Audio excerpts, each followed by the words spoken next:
यो श्री धनगौसिती मावि तमान स्कुलको एरिया हो। यदि तपाईँ विगत 10 वर्ष यता स्कुलमा आउनुभएको छैन भने यहाँको संरचनाहरू नयाँ बनेका छन्। स्कुल फेरिएको छ। यो देखिरहेको सिँढीमा पहिले अप्ठ्यारो सिँढी थियो, तर अहिले पक्की भर्याङ बनेछ। हामी उताको बाटो भएर पारी स्कुल पढ्न जान्थ्यौँ। यहाँनेरि स्कुल प्राइभेट स्कुलको छेउको पाउरोटी पसल सबैले याद भएको, त्यो चाहिँ अलिक माथि सरेको हो कि जस्तो लाग्ने रहेछ। छन त पहिलेकै ठाउँमा छ, तर संरचनाहरू फेरिएको कारण त्यहाँ मुनि घर बनेको कारण चाहिँ हामी चाहिँ अलिकति माथि हो कि भन्ने लाग्दो रहेछ। अनि पारी स्कुल चाहिँ हामीले स्कुलको ढिकमा उभिएर मकै भट्टको खाजा खाँदै घाम ताप्यौँ, खेल्यौँ, पढ्यौँ। त्यहाँ चाहिँ पढाइ हुँदैन। अहिले सबै कक्षा कोठाहरू नयाँ भवनमा सारिएका छन्। स्कुल मात्र होइन, तमानका गल्लीहरू फेरिएका छन्। विकासको गतिसँगै गाउँको मुहार फेरिएको छ। यद्यपि यहाँको मौलिकता भने यथावत नै कायम छ।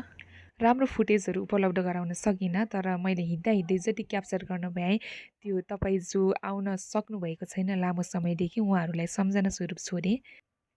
तमान गाउँ कटिसकेपछि हिले लाम्मेला जाने बाटो हो यो, नारायण चौताराको बाटो। त्यति बेला हामीलाई खुब डर लाग्थ्यो स्कुल आउने बेला। यो जुमिन भइरहेको गाउँ लाम्मेला।